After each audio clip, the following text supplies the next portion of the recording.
достар, короче, біз қазір ғана тренировканы бітірдік. Бүгін екеу емес, Дәуіржанмен бірге, братчикамен бірге. Дәуіржан, сәлем деп қой. Сол, бүгін тренировка істедік, шаршап кеттік. Жестко болды. Видео түсіру, видеоны артына аяқтауға. Бұл челлендж екенін білесіздер ғой, десем білеткесіздер ғой.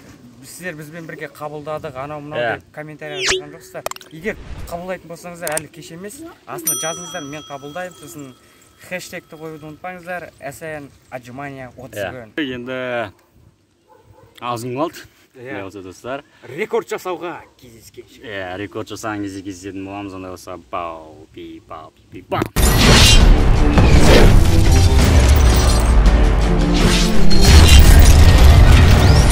Ассалаумағалейкум бауырым, бүгінгі видеода біз қалай пресс шығаруға болады, пресс қалай шығады, пресс неге шығады.